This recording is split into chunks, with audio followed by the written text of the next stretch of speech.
বন্ধুসকল অসম ৰাজ্যত যি এলপি আৰু ইউপিৰ ৰিক্ৰুটমেণ্ট প্ৰক্ৰিয়া ইতিমধ্যে ষ্টাৰ্ট হৈছে আৰু লগতে ইয়াৰ আবেদন প্ৰক্ৰিয়াও আৰম্ভ হৈছে 2 ফেব্ৰুৱাৰীলৈকে চলিব। সেইটো নিযুক্তি প্ৰক্ৰিয়াত কাটঅফৰ ওপৰত কিছু কথা আলোচনা কৰিম। প্ৰথম পৰা শেষলৈ ভিডিঅ'টো চাই যাব আৰু চেনেলটোত নতুনকৈ আহিলে নিশ্চয় ছাবস্ক্ৰাইব কৰি ৰাখিব।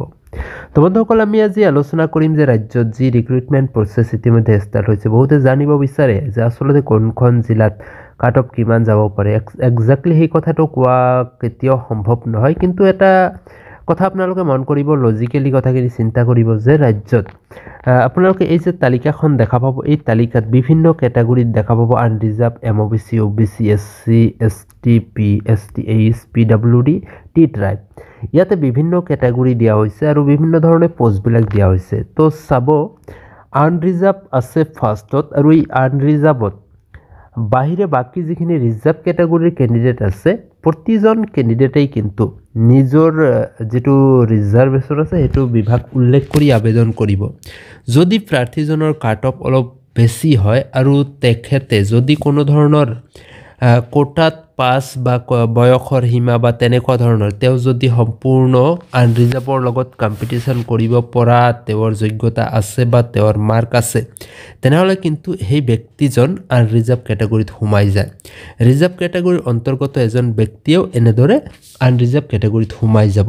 তাৰমানে ন' ডাউট আমি ট্ৰেফিকটো আনৰিজাৰ্ভ কেটাগৰীতে বেছি দেখা পাম। তো এইবাৰ কথা হ'ল, যদি আপুনি আবেদন কৰিব বিচাৰে, আবেদন কৰিব যাওঁতে এটা বস্তু ভালদৰে লক্ষ্য কৰিব যে আপোনাৰ যিখন জিলাত আপুনি আবেদন কৰি আছে, যদি আপুনি আনৰিজাৰ্ভ কেটাগৰীৰ এজন প্ৰাৰ্থী হয়, প্ৰতিটো মুহূৰ্তত আপুনি চাব যে OBC, MOBC এইটো কেটাগৰীত বা ৰিজাৰ্ভেশ্যন কেটাগৰীত পোষ্টৰ সংখ্যা কিমান আছে।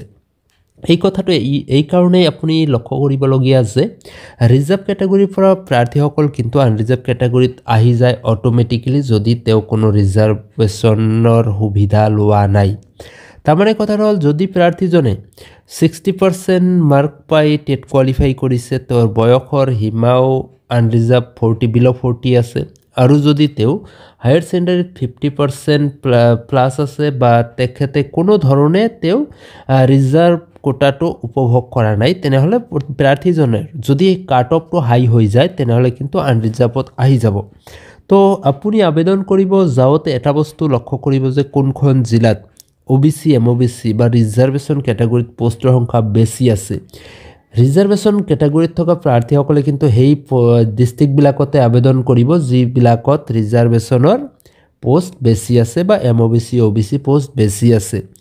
তাৰমানে তেখেতসকলৰ দুটাকৈ চান্স থাকে। যদি আনৰিজাৰ্ভ কেটাগৰীত তেখেতৰ মাৰ্কে ঢুকি নাপায়, তেনেহ'লে কিন্তু তেখেতসকল OBC, MOBC চান্স এটা পাই যাব। তো যাৰ বাবে এই প্ৰাৰ্থীসকলে কি কৰিব, OBC, MOBC যিখিনি জিলাত পোষ্টৰ সংখ্যা বেছি আছে তাতে তেওঁলোকে আবেদন কৰিব।